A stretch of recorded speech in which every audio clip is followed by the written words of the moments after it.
Imagine a 12-year-old girl with her mom at an exercise place, a place where you go to lose weight. You get weighed in every single week and you step on the scale and your weight is written down. Now imagine this 12-year-old girl has on a pair of white tights and a black leotard. She walks into the room and there's mirrors on every single wall, and she can just see every bit of the excess weight that she has on her thighs and on her butt and on her hips. And then she proceeds to have to stand in front of a machine where she has this elastic waistband that she has to put around her waist. And now imagine that once she turns the machine on, her fat begins to just jiggle all over the place. And as she watches her body in the mirror, as she watches her fat jiggling, she is feeling so incredibly ashamed. She feels that there is something inherently wrong with her. This 12-year-old girl was me. And in this episode of Masks Off for People Pleasers and Perfectionists, I'm going to share with you my journey, the story of how I went from that 12-year-old girl who was overweight and who loathed herself for how she looked, to how that feeling of unworthiness translated and transformed into me becoming a people pleaser and a perfectionist. How I began to perform, perfect, and please in order to overcompensate for those feelings of unworthiness that I had as that 12-year-old girl in front of the mirror. Welcome to the Masks Off for People Pleasers and Perfectionists podcast. I am Kim Gross, your host, and it is my mission to help you unmask from people-pleasing and perfectionistic behaviors so that you can finally have the confidence to live the life that you truly desire. Let's tune in to this week's episode. I am going to really take off my mask today and share something that is super vulnerable and super hard for me to share. But I have come a long way in this area, and I do feel that it's really important and helpful that I share this message with you. So I have been struggling with compulsive overeating since I was a little girl. For as long as I could remember, I just had no control around food, and it would not be unusual for me to sit down and eat an entire sleeve of Oreos or to sit down with a half a gallon of ice cream in front of me and not even scoop it into a bowl, literally just take the spoon and eat it right out of the carton. It was not unusual for me to sit with a cheesecake in front of me and just sit and eat and eat. So I think for me, part of my compulsive overeating definitely is genetic. My mom had the same issues, her mom and lots of family members that struggled with compulsive overeating and or other addictions. Okay. So until I was 10, I could eat all that food and it would not show. I wouldn't gain weight. Then when I turned 11 and I hit puberty at a very young age, my body changed overnight. It was so drastic and so shocking to me. I wasn't prepared for my body to change in the way that it changed. I put on so much weight that I had stretch marks on my hips, on my butt, on my breasts. I just really blew up. Like I just stretched out. And I can remember, I think I was probably around 12 years old. And my mom, as I said, also struggled with her own weight. And a friend of ours, a friend of my mom's and her daughter, who was also a friend of mine, we went to this place. It was like a Jenny Craig. I don't remember the name of it, but it was an exercise place.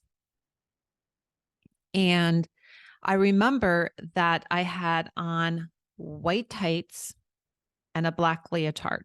Now, mind you, remember I said I'm 12 years old. We went inside to this place, and on every single wall, there were mirrors. You may know this or you may not, but when you wear white, it can tend to make you look even bigger. So I had these white tights on, and it made my thighs look huge. My thighs were huge. They were big for a 12-year-old. And I was overweight. Now, here we are in this exercise place, and there's mirrors on every wall. I remember we went in, the first thing we had to do was step on a scale and get weighed. And I just felt such shame wash over me between getting on the scale and wearing these white tights and seeing the way my body looked in the mirror. So then, to make matters even worse, and I'm laughing now because I have really done so much inner work on this, and I've come a long way that I can have a little chuckle about it. But trust me when I tell you that when I was 12, I was not giggling about this at all.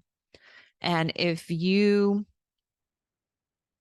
had anything similar to me, you know exactly what I'm talking about.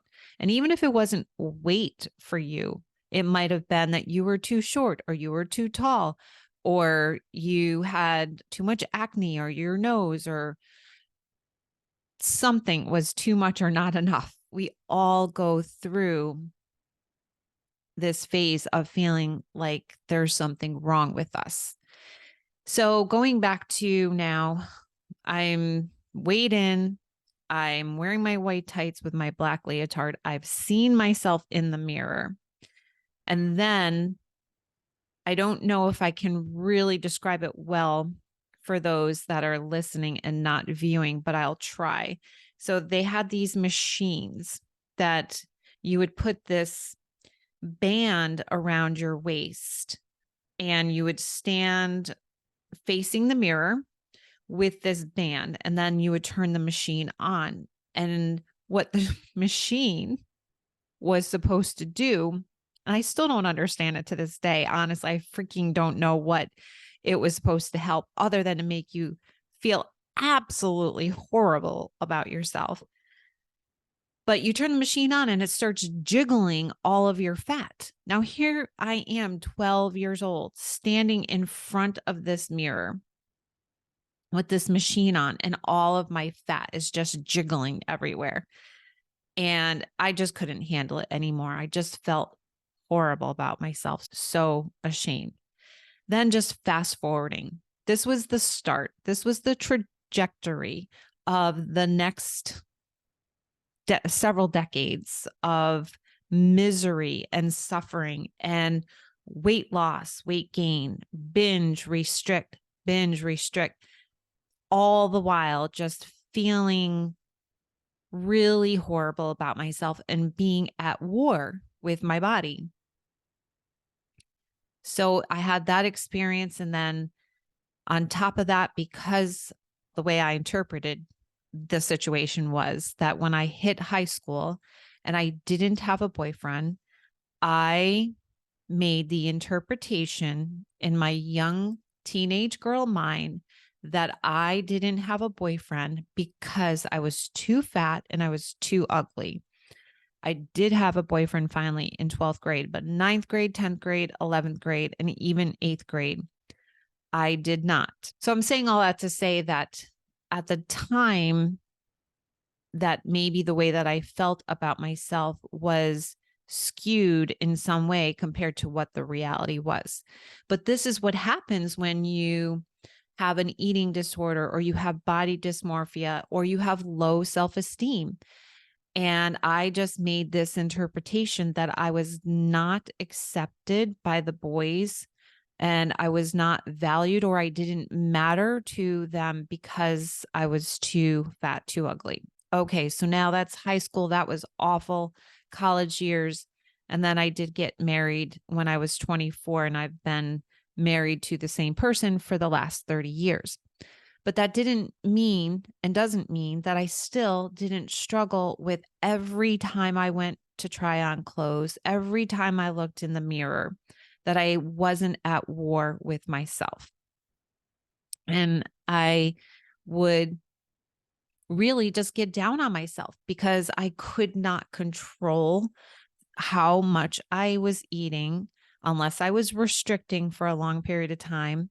And then I would lose the weight, and then I would feel okay. And then eventually, because it always happens, that I would lose control again and I would start to overeat. Okay, so why am I sharing all this? I'm sharing all of this because there's a couple of reasons. One is that I have been working with a registered dietitian to help me with having food freedom. And I have had some really big breakthroughs in terms of my mindset shifting, that I'm realizing that I'm no longer identifying with the mask that I wore, that I was trying to protect myself with about my body. I would overcompensate for the way that I felt, the shame, the low self-worth that I felt about my body and my body image, by overcompensating in other areas where I tried to be perfect, have the perfect house, have the perfect clothes. I was a perfect student in high school, an overachiever, a pleaser, making everyone happy. But on the inside, I was struggling and not feeling worthy and valuable enough for many reasons, but that was one of them. My body image played a huge part because I had such a mindset connection with how your body looks equals how valuable or worthy you are. Because this mindset, this way of thinking and feeling and believing, these belief systems were implanted and conditioned in me at a very early age. And it was also a family thing as well. Like, there were family members that also would focus a lot on weight, losing weight or gaining weight. And it was a societal thing. When I was growing up, and even now it happens, you can see all of the models that are super thin, and just comparing myself to an external expectation, often which are very unrealistic. And I have talked about this with other guests that have been on the podcast. In particular, one guest who shared a lot on this was Anna Suri, and that podcast was on body image. If you want to go back and check that one out, I highly recommend that you listen to that one. She offered so much valuable information on body image stuff. Okay, so now here we are going back to my breakthrough on body image stuff, is that I have started to feel and sense and see real shifts in the way that I feel and the way that I look at myself, the way I feel about my body and the way that I look at myself. Now, here's what I want to say. When I started working with this registered dietitian about 7 months ago, she had me change the way that I was eating, because I was in this restricting type of cycle where I was restricting myself in a lot of foods. And she wanted me to be able to have freedom to be able to eat many different foods without feeling like I was going to lose control. Now, here's the thing, that among a couple of other factors, over the last 6 months, I have gained 10 to 15 pounds. In the past, that would have just killed me.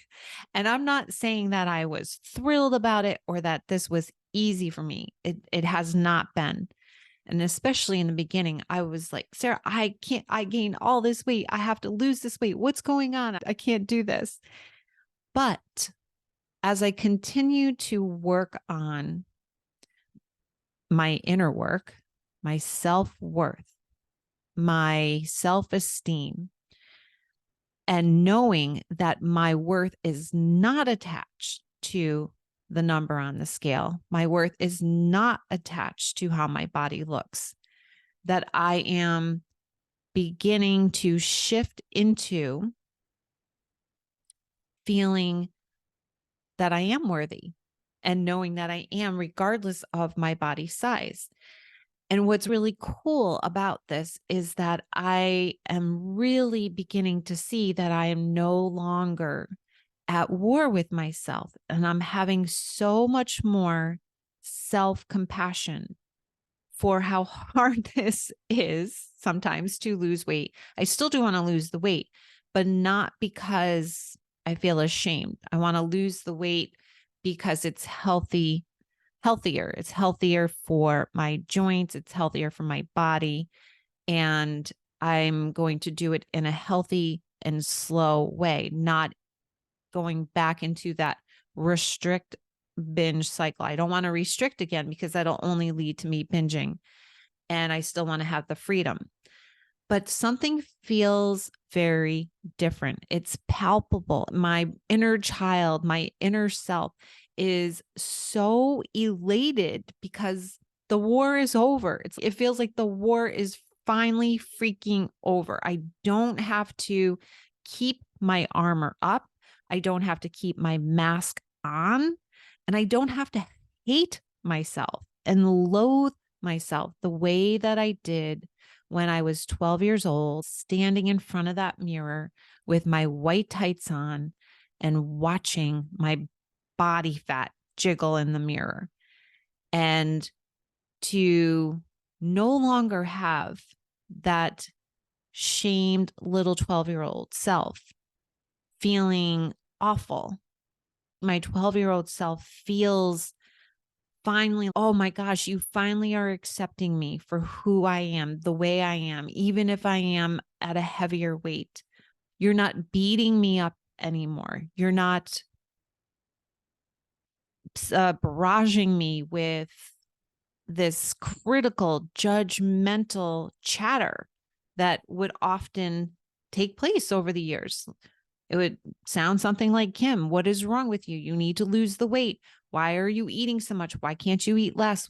What is wrong with you not having control? For all these years, I felt that there was something inherently bad about me because I couldn't control myself around food. And when I couldn't control myself, I would gain the weight. And if I gained the weight, then that meant that I was unworthy. And it was this vicious cycle. And so now I really wanted to do this episode, and I wanted to share with you because I'm just really ecstatic that I finally have this freedom. And what I want to emphasize and the message that I want to share with you is that 1, it is about progress, not perfection. 2, it can take time. And 3 is perseverance, to just keep on doing the inner work, keep at giving yourself that self-compassion, doing meditations, finding a coach, finding a therapist. I've done so many things over the years, and some things worked and some didn't. But the key is, the bottom line, I never gave up on myself. And now I'm starting to finally see the results.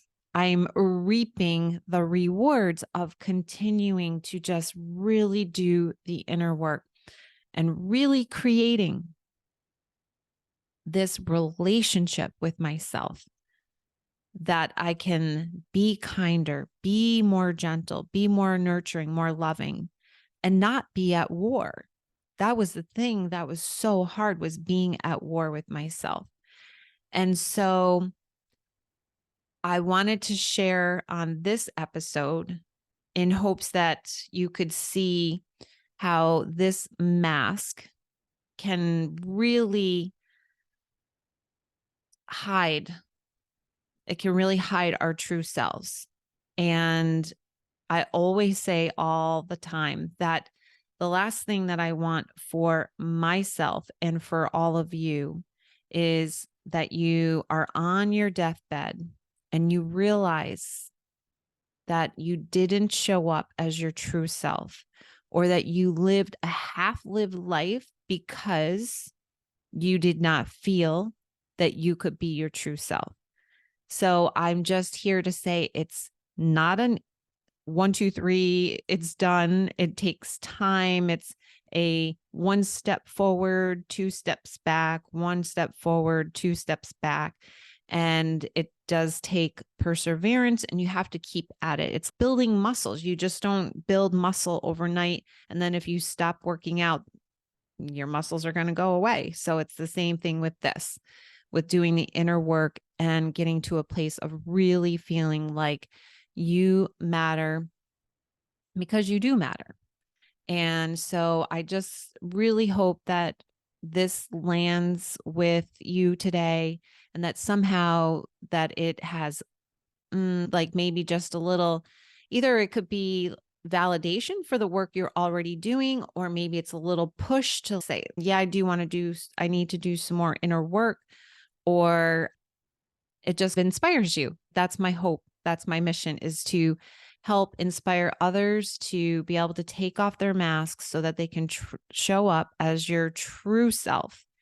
And so I really do hope that this was beneficial to you. And I would say that if you are struggling with more of these types of tendencies and you want to get weekly reminders, and if you're wondering if you're a people pleaser or a perfectionist, you can take my quiz, People Pleasing and Perfectionist Quiz, at kimgrosscoaching.com. Because after all, a lot of what underpinned and fueled this eating disorder is perfectionism. Because when you're in binge restrict, that's all or nothing, black and white. So definitely my perfectionistic tendencies were at play.